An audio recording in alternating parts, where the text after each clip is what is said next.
The girl with the gun. Leila Khaled was at the center of an international crisis one day in September 1970. She grabbed the world's media and held it enthralled. We had to do something.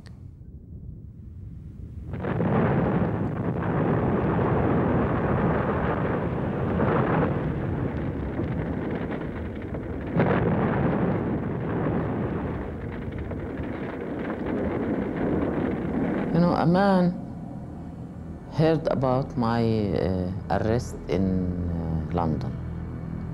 So he went to the plane, he boarded the BOAC, he hijacked it with no arms. He took the plane to Dawson's Field, landed there, and he asked for the release of Leila Khaled.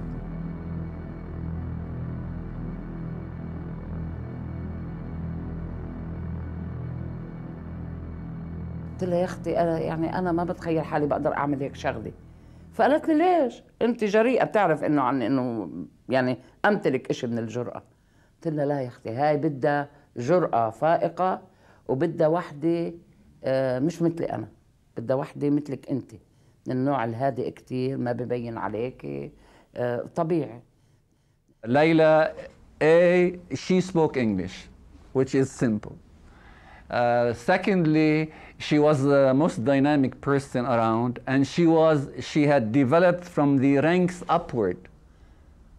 Leila was no founder of the PFLP. Leila was a young Palestinian woman who was merely a teacher in Kuwait. When she heard all about it, it's true that she had been a member of from her childhood, she had been a member of the Arab nationalist movement, حركة القوميين العرب. But a good many people were in that movement.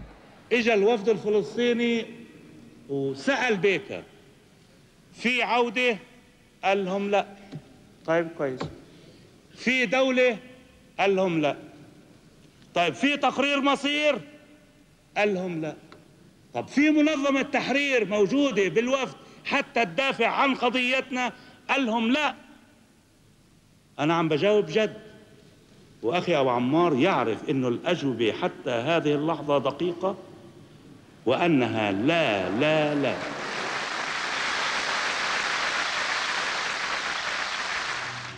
The Palestinians are a nation of people synonymous with acts of terrorism. They were the indigenous people of Palestine, comprising Muslims, Jews, and Christians. Palestine was under the British mandate early in the 20th century. In 1917, the British government promised to give Palestine to the Jews as an alternative homeland. Palestine was to become the State of Israel, calling 1948 its year of independence. Independence for the Jews meant the displacement of hundreds of thousands of Palestinians into neighboring countries: Jordan, Lebanon, Syria, and Egypt. The governments of the Arab countries promised to help the Palestinians claim back their homeland, but were never motivated to actually do so. Frustration increased in the weak and defeated refugees across the Fertile Crescent. This led to a new era in the Palestinian-Israeli conflict. Palestinians from all walks of life started to organize themselves into guerrilla units to fight the Israelis across the new borders. This resistance was led by the Arab nationalist movement, the ANM, founded in Beirut 1949 by heart surgeon Dr. Georges Habash, a Christian Palestinian. Opposition by the Arab governments of the day to the existence of the ANM meant it became an underground movement. The Popular Front for the Liberation of Palestine, known as the PFLP, was born as a result of this resistance. What are the hell we're doing here? People are in prison fighting, and we are here just going to school. So I intended to stop this life, and I wanted to go to Old Arms. I'm Leila Khaled, an Arab Palestinian. I'm a freedom fighter. I was born in Haifa in 1944. In 1948, I was driven out with my family to the south of Lebanon after the catastrophe that happened in Palestine. You know, I don't know Haifa because I was young. I was 4 years old. The only thing I remember of Haifa, the staircases, when there was shooting and clashes, we had to go down to be protected from the shootings at that time.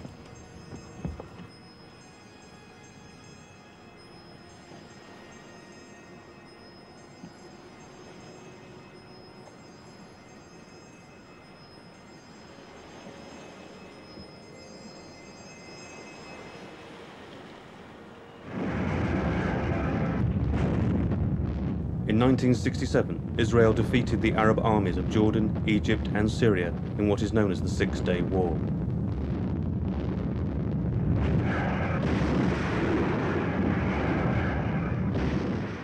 Losses were huge. The Arabs lost the West Bank, Jerusalem, Gaza, Sinai and the Golan Heights to the Israelis.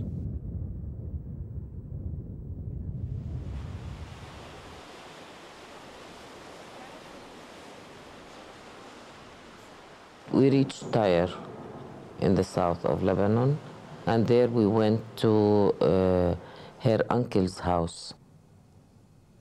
It was in an orchard where there were trees there with oranges still on the trees. So the minute we entered, we cut the oranges. But my mother slapped us on the hands, and she said, "This is not yours. Your oranges are in Palestine."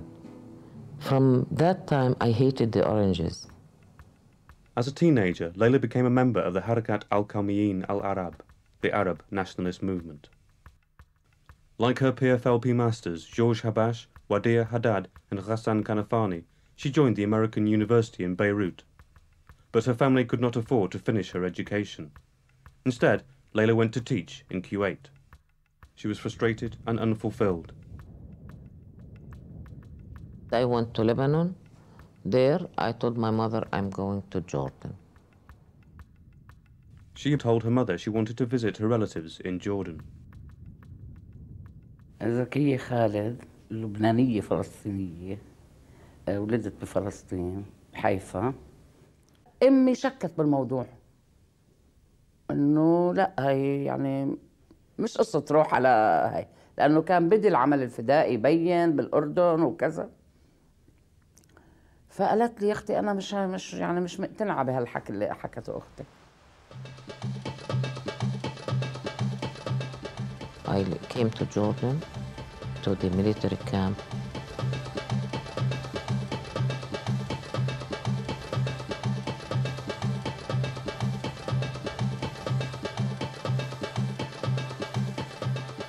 At the end of the training, I was asked to go back to Lebanon.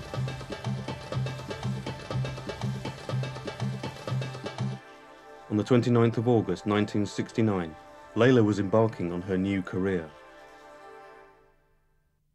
سليم كامل عيساوي، فلسطيني من مدينة حيفا، مواليد 45. بعد إلحاح شديد التحقت ببداية 68. طبعا كنت منهي دراستي الثانوية، وكان المفروض كما كان يخططوا الأهل إني ألتحق بإحدى الجامعات. أنا تركت هذا الشيء والتحقت بالعمل الفدائي. حتى لما خرجت ألتحق ما خبرت أهلي وين. Dr. Wadi Haddad was the one to think of the means to fight. I met him in 1969. I went to his house. I didn't have a place except the kitchen to sit in, because all his house was closed, because there were people, different people, who mustn't see each other, even the bedroom, his bedroom. I sat in the kitchen and I was waiting. He came and he asked me whether I was ready to die or to go to prison. I said, of course. I'm a fighter now, and I'm ready to do anything. He said, are you ready to participate in an operation? I said, of course. So he said, are you ready to hijack a plane? So I was laughing. He said, why are you laughing? You know, I thought that I was carrying the plane on my back and running, and everybody was running after me. That meant to me hijacking at that moment. المشرفين بلغوني انه راح يكون معك فتاة بتتعرف عليها بعدين. اعطوني مواصفاتها، ولكن تعرف المواصفات مو مثل الواحد لما يشوف بعينه بضل هذا. انا تدربت لحالي وهي تدربت لحالها، كل انسان حسب الاختصاص اللي بده يكون موكول فيه او المهم الموكول فيه اثناء العملية. I went from Beirut to Rome. That was the plan. Also, another comrade called Salim Isawi left on the same plane. I had a pistol, a hand grenade, and 10 kilos of TNT. There were no searching at the airports at that time. أنا اختصاصي كان السيطرة على الطائرة وتفجيرها بعد ما تنتهي العملية. الرفيقة ليلى كان مهمتها طبعا مع المساعدة تبعي، تكون كمساعدة إلي بداخل كابينة الطيار، إنه توجه الرسائل للمحطات الأرضية. I went to the hotel. I put everything on the bed and I was reading the letters that I had to. I looked near the bed. There was a table of buttons. Each button near it a drawing shows what the button is. One of the buttons had a crooked arrow. I wanted to know what was that, so I pushed the button. The bed began to move, so I was screaming, and I didn't know how to stop the bed. Then I put everything, wrapped all the arms that I had, and a man came from the service, room service, and I told him the bed is moving. It was like shivering, you know. So he pushed the button and he said, this is, if one wants to sleep, he would use this just to shake the bed so he could sleep. I said, I don't need any, but I wondered what was that button. So that was the first time I was in a hotel and knew that people would sleep while the bed is shaking, like babies. كسياح عاديين يعني لابسين أحسن لبس، الواحد ما بيحلم فيه لأول مرة يمكن بيلبس هذا الشيء.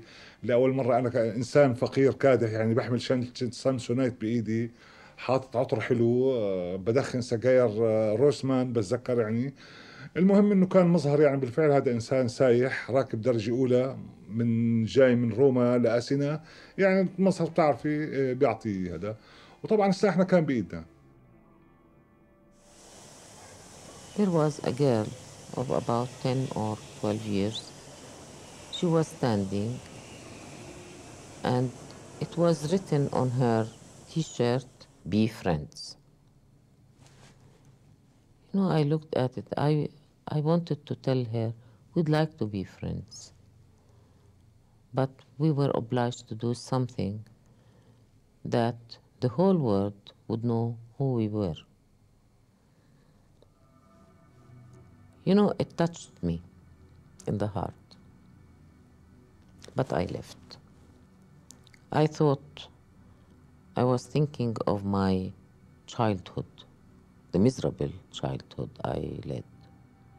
The school I went to was a tent.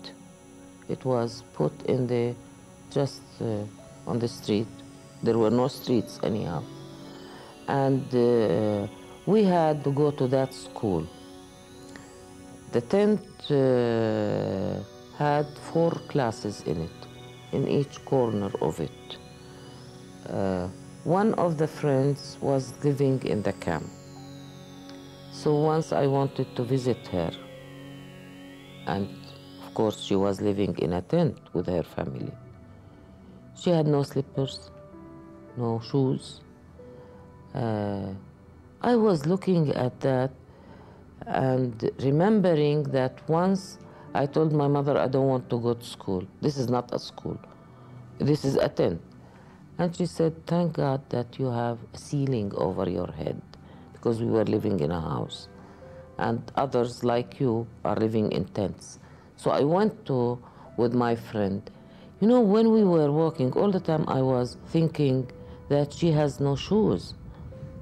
And how can she go back to Palestine while she has no shoes?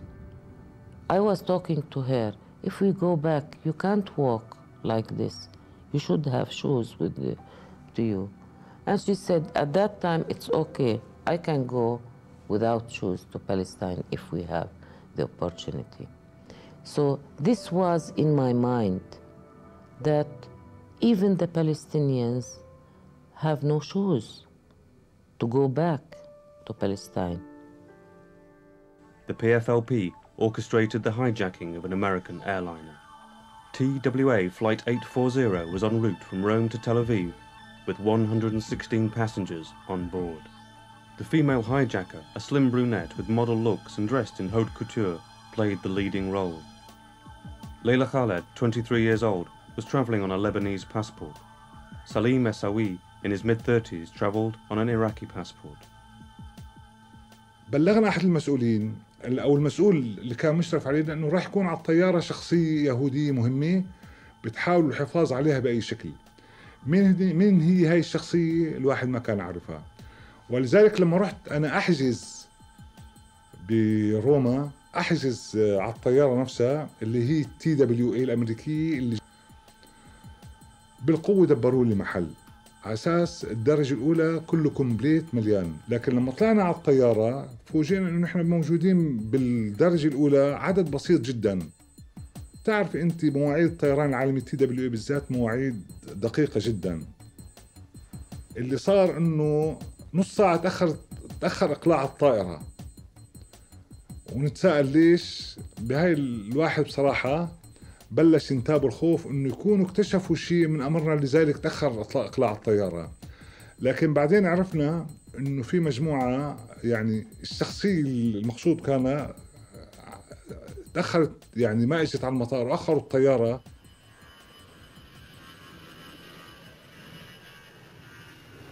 We had to act after half an hour of takeoff.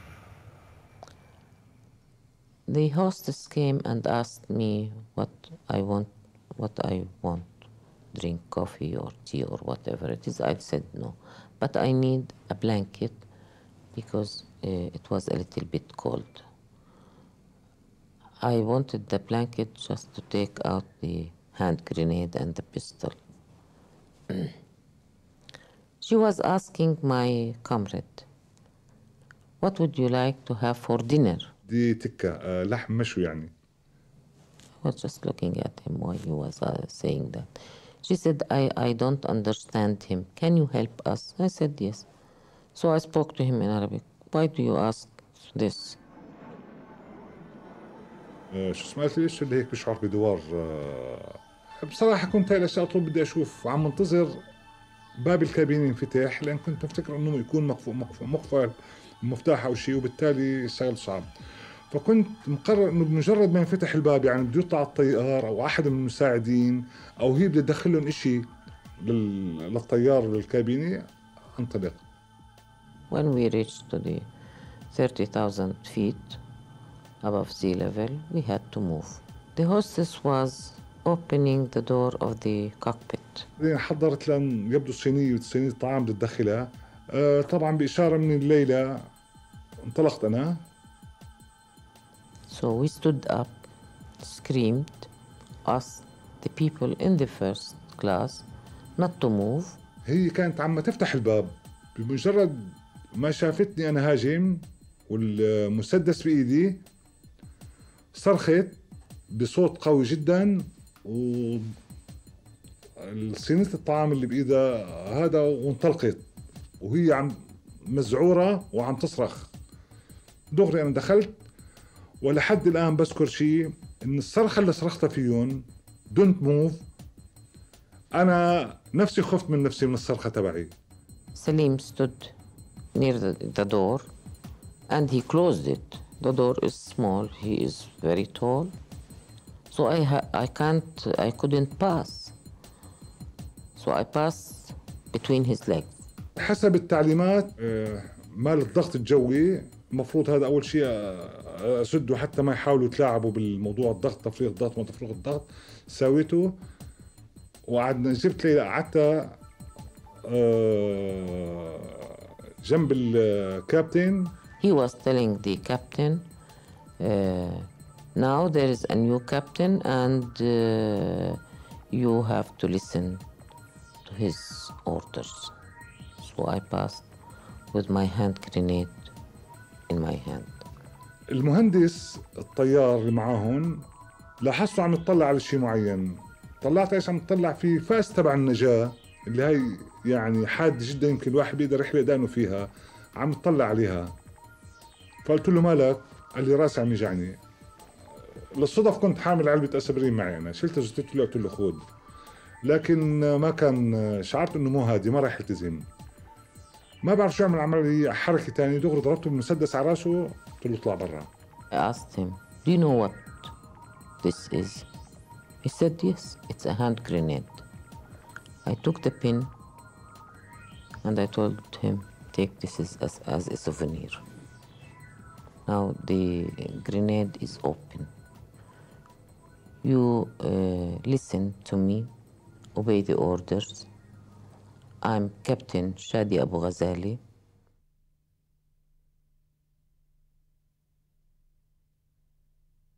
My name is Leila Khaled and I was hijacked 30 years ago.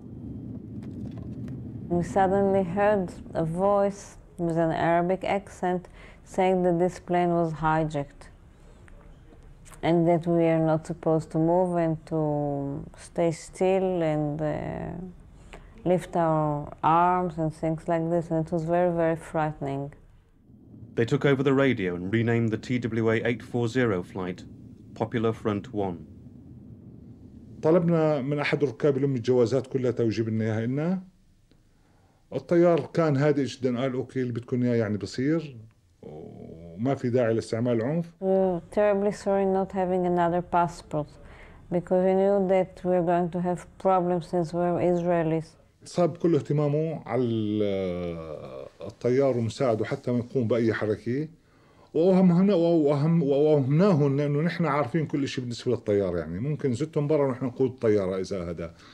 بعد فترة ما بعرف فتحت الباب أنا عم بطلع لقيت الجماعة حاطين إيديهم، وهذا قلت له ليلى الجماعة تعبوا. فبالفعل ليلى وجهت لهم رسالة إنه ارتاحوا. I thought about two scenarios. One is that we're going to bomb in the air and this will come an end to all of us, no matter religion and nationality. And the second worst thing that I imagined was that we're landing in an Arab state and that we have been separated from the others and that we might have been shot. I took another map and told the captain we're heading for Tel Aviv. كان مطلوب منا إنه نحول مرة واحدة ونطلع نتابع الهدف، لكن الواحد لما دخل بصراحة هون إحنا خالفنا إحدى التعليمات المشددة إنه مرة واحدة، أعتقد يا 4 مرات يا 5 مرات نقول للطيار يدور.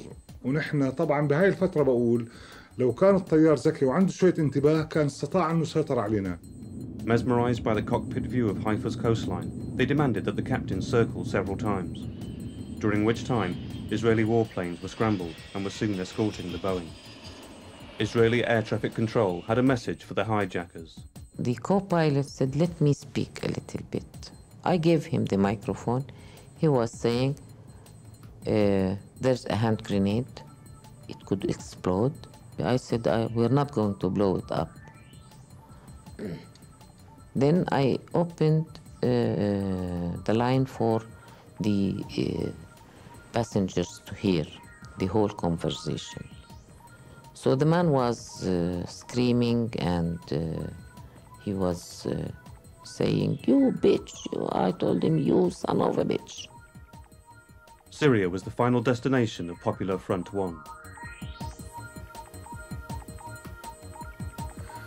الطيار بقول هذا أقصر نزول نزلته بحياتي.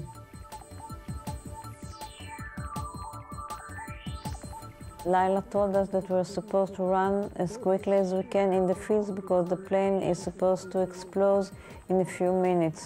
So we all went on this.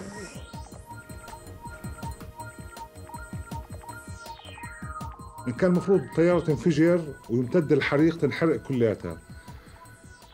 اللي صار قلت له ليلى اوكي انا جاهز، شعلت الفتيل، نزلت ليلى قبلي ونزلت انا وراها. المفروض بعد نص دقيقة بالضبط تنفجر الطيارة. الطيارة للأسف صار نص دقيقة، صار دقيقة ونحن على أعصابنا ما انفجرت. المفروض لازم نحن نفجر الطيارة. فاضطريت أطلع مرة تانية على الطيارة وبصعوبة، وأنا لحد الآن بفكر شلون قدرت أطلع. الطيارة عالية جدا، بقفزة وحدة من الأرض كيف وصلت ما بشعر، ما بقدر يعني كيف الطريقة هاي صارت، شلون صار معي بقفزة وحدة من الأرض. مسكت باب الطيارة من أعلى، طبعا الطيارة مرتفعة يمكن حوالي أكثر من 4 أمتار 5 مترات. كيف الله أعطاني القوة والعزم اللي استطعت أطلع للطيارة وانطلق مرة وأدخل الكابينة. وجدت في خطأ بسيط بالنسبة للمتفجرات. علما هون المفروض الواحد المتفجرات الخطأ لا يصحح، معروف هاي معلومة عند الجميع إنه الخطأ لا يصحح. صلحته ونزلت. بعد بالفعل ثواني أو نص دقيقة تم الانفجار وانقطع رأس الطيارة اللي هي أسمن شيء بالطيارة. كان مسدس الرصاص اللي معي كلياته. ما عرفنا إلا لما انعملت العملية إنه هي مش بالكويت وإنه هي خاطفة الطيارة وهي هيك وهي هيك. ما عرفناش يعني كل تحركاتها ما عرفنا فيها. Passengers and crew were released unharmed, while Leila and Salim were under house arrest. Some weeks later, the Syrians freed the 2 hijackers. I was told before carrying on the first mission that if I succeed, then I'll be given another mission, but a bigger one. I came to Jordan first, and there were clashes in February. After the clashes, I went to Lebanon, and there we were preparing for another operation. The schoolteacher turned hijacker was hailed as a heroine, but her celebrity status threatened what she wanted most, a return to active service. Participate, I have to change my face and all my features. So I went to a doctor and asked him to find out how can I change my face. He tried the first time. After 1 month, it collapsed. The things he put here, things here and here, it collapsed. I said, you put little things, you have to put bigger ones. It took me 6 months making these operations in my face, plastic surgery to change. جابوني عشان أشوف إذا بعرفها، وابني الكبير قالوا لي جيبيه معاكي لأنه في كمان ولد هناك محل ما بدي أروح على هذا البيت اللي معزومة عليه شو اسمه بيلعب هو وياه، وهن بيعرفوا بعض الأولاد. فرحت، واحدة بتحكي إنجليزي ثم زي كأنها واحدة من السود يعني، طبعا أنا أفتخر بالسود. فحاطة حمرة هيك فاقعة كتير وكحلة وشعرها نيجرو وهيك يعني ما في شيء من ملامح ليلى اللي أنا بعرفها. وقعدنا وتغدينا ولعبوا الأولاد ويجيبوا كل ساعة الأولاد يقعدون، هي تروح لعندهم تحكي هي وياهم لأن الأولاد بيعرفوها. فلو أي شغلة الولد أو الطفل عنده بيلقط أكتر من الكبير، فجابوا 2 بيعرفوها أو 3 اللي هن طفلين وأنا أختها، فبالتالي لازم أعرف. ما عرفتها. اللي كانوا عم بيرتبوا العملية قالوا نجحت العملية، كونها أختها ما عرفتها. The house of Wadi Haddad, I was there, was bombarded by 6 rockets. His wife and his son were injured. So we went to the hospital, and there everybody saw me.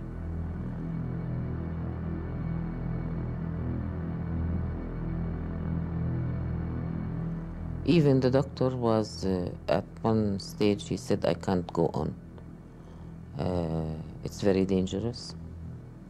I told him, okay, you can just make 2 stitches here for my eyes. He said, it's impossible. Medically, it means that your eyes either to be opened or closed. I said, okay, let them be opened. He said, this is unhuman. I can't do it. So I was knocking his door all the time and asking him to make these things. He said, this is the last time and I'm not going to go more further. So I signed him a paper that he was under threat when he did it. أنا دكتورة مريم أبو دقة، عضو قيادة في الجبهة الشعبية لتحرير فلسطين. أنا طبعا لسه طالعة من الأرض المحتلة، مكتئبة، حزينة، بدي أعمل إشي، كيف بدي أرجع تاني. السجن، من ذكريات السجن من زاوية، والأهل من زاوية، والواقع الجديد من زاوية.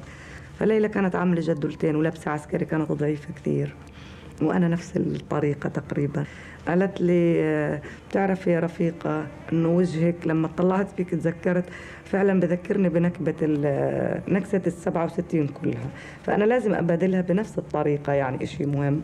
فقلت لها وأنت كمان يا رفيقة ذكرتيني بمجازر دير ياسين. Your knowledge, it's also women who led the hijackings, other hijackings. The founders of the PFLP emphasized the importance of women fighting alongside men in the front line.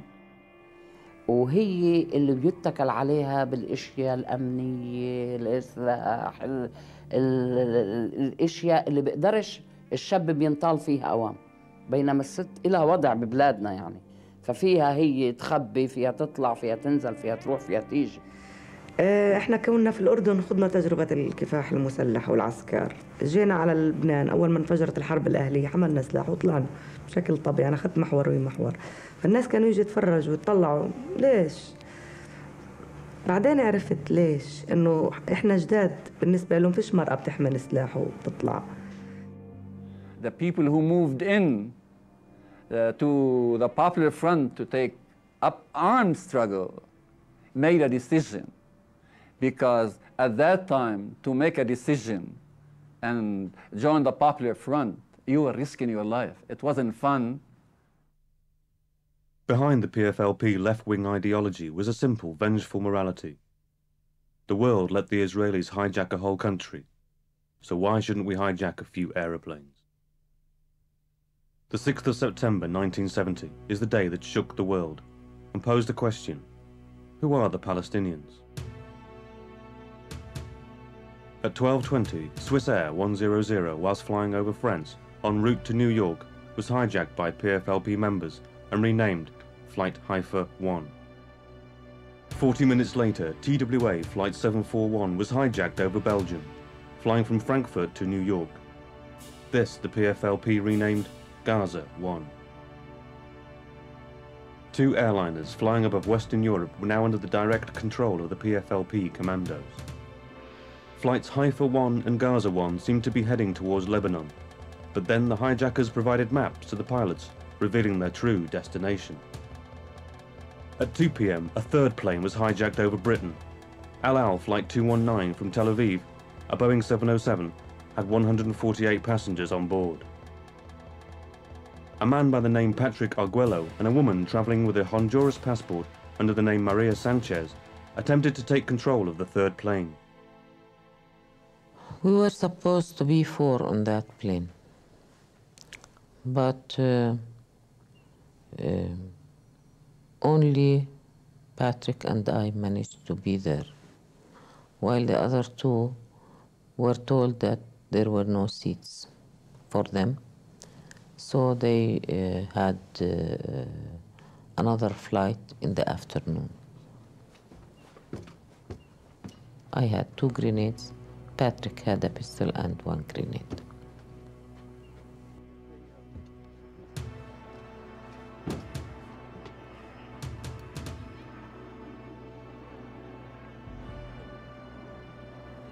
The minute we stood up, security men began shooting. So Patrick said, "Go forward, I'll protect your back." It was claimed that the pistols used by the Israeli Sky Marshals were designed not to penetrate the fuselage. The shooting was still going on. I was knocked by a pistol or whatever it is. I lost conscious. Then I felt as if we were flying. I heard a woman screaming and saying, "Stop bloodshed." That minute I saw Patrick. I saw Patrick breathing very heavily.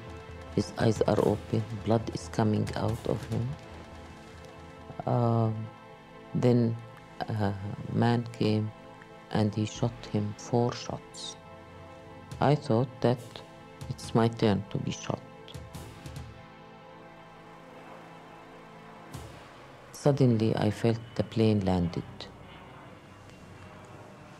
Then the doors were open. The captain came out of the cockpit. The people went out. He took me from my feet and knocked me with his foot. Then I heard the man saying, "Catch her," and he threw me in the air. Somebody down near the plane took me in his hands and directly to the ambulance. There was Patrick. They were having oxygen on his face. I was screaming and crying, and the man said he passed away. I was very much furious. Leila was taken to hospital where she was identified and then to Ealing Police Station in London. Leila was now under British control, held by Scotland Yard. The Israelis demanded the extradition of Leila to Israel. A man came, he introduced himself as a man from the immigration. He had 2 papers, one in English and one in Arabic, and he said, "You came illegally to Britain, you don't have a visa, so you have to leave." I said, "Who told you that I wanted to come?" The Swissair and TWA aircraft headed to a Jordanian desert and landed. Dawson's Field was an abandoned airstrip in the north of Jordan. It was under the control of the Popular Front guerrillas and was now declared Revolution Airport. They released women and children who could not endure the heat of the desert. However, they retained male and Israeli passengers. 2 hours after the attempted El Al hijack, a Pan Am 747 jumbo jet with 148 passengers aboard was taken by the PFLP and landed in Cairo. The hijackers planted 9 bombs in the fuselage and asked all those on board to leave the airplane at once. The $24 million jumbo jet was blown to pieces.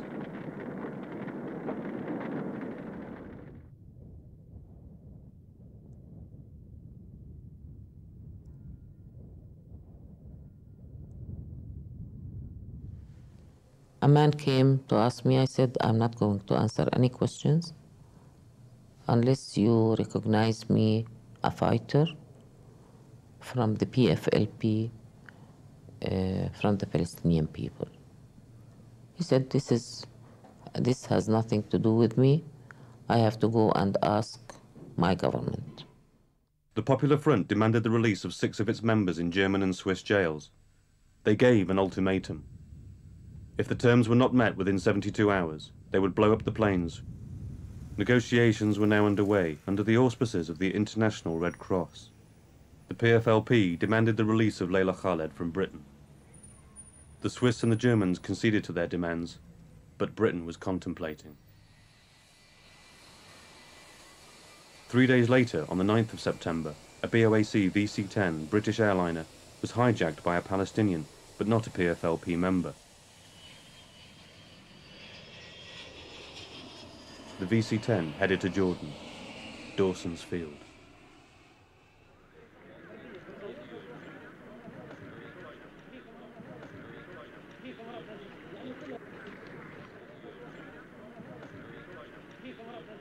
The situation now drew the British deeper into the crisis.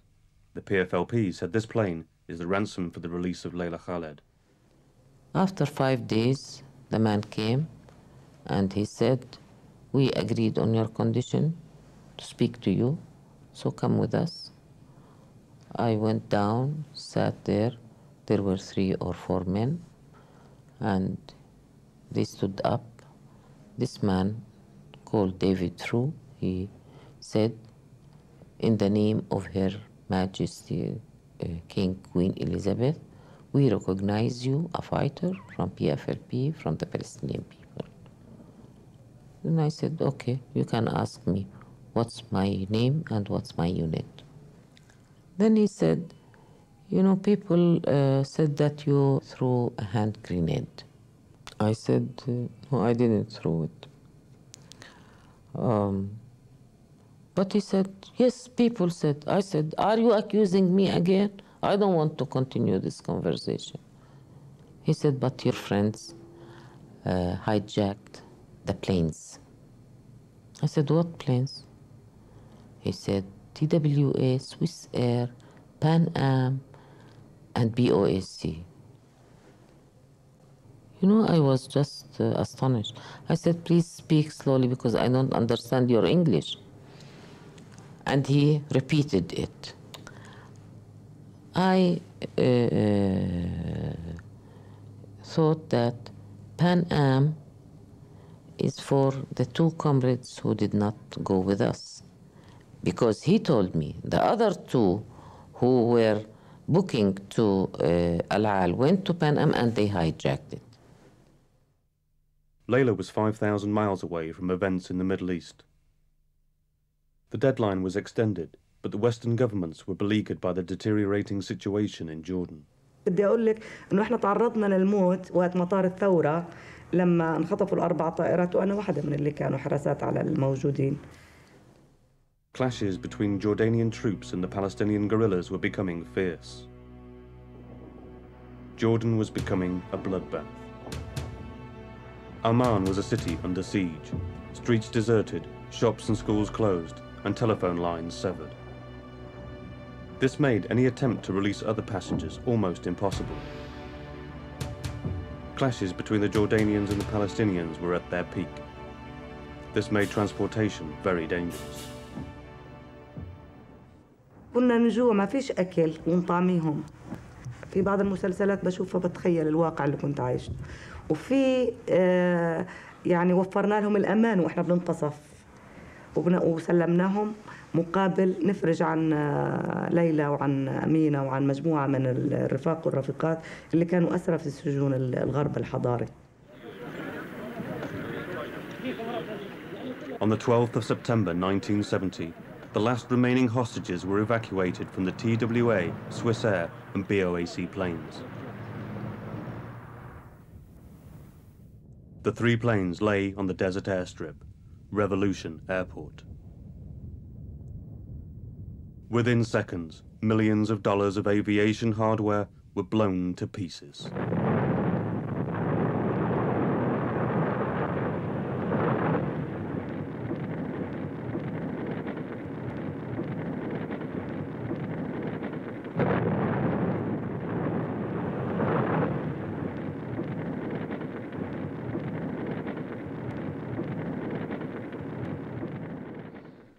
أنا إنسان ثوري، والثوري عمره ما كان إرهابي، لأن الفرق بين الثوري والإرهابي، الثوري ما عنده هدف، الإرهابي ما عنده هدف يقاتل من أجله أو عم يقاتل من أجل هدف شخصي.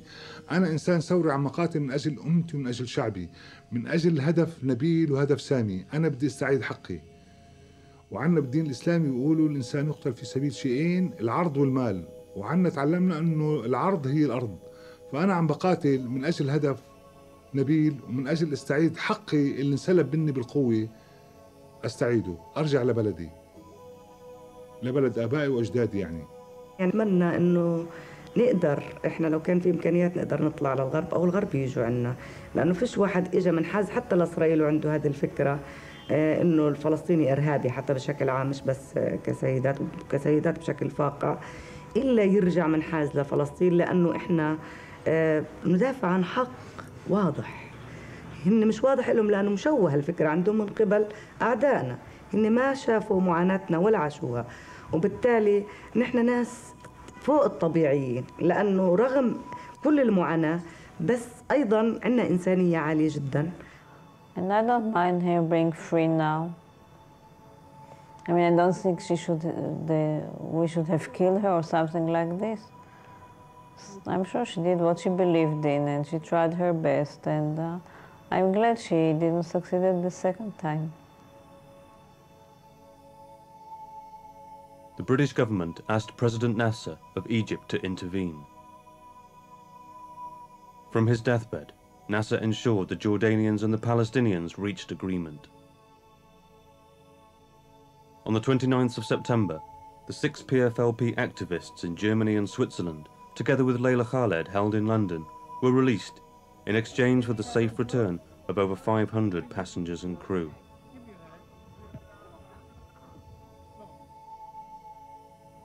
It didn't last long. I left after 28 days only. On a royal aircraft, it headed to Egypt, and we landed there in Cairo, and that was the day of the Nasser's funeral. It was a very sad day, although it was a good day for us. The spectacular nature of the PFLP stunt was its weakness as well as its strength. At best, it served to boost the morale of the guerrilla movement as a whole when it needed it most. And at worst, the international community viewed the Palestinians as world-class terrorists.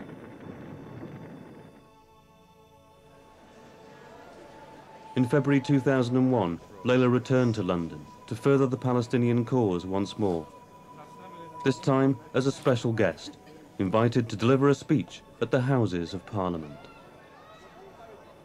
The stories are said and written as history in a different way.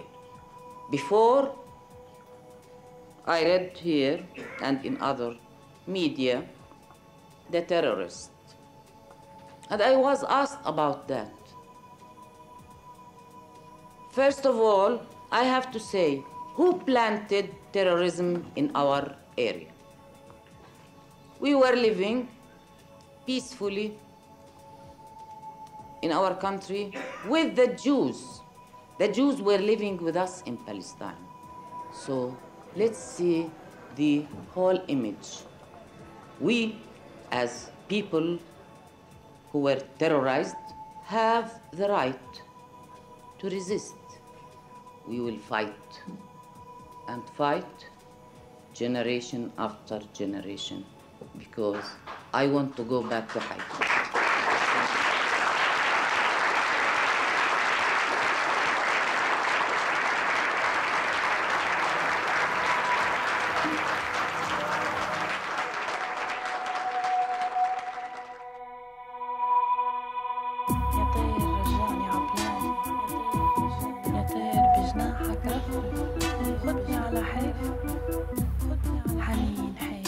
شجر حيفا وبرتقال حيفا يا طير رجعني يا بلادي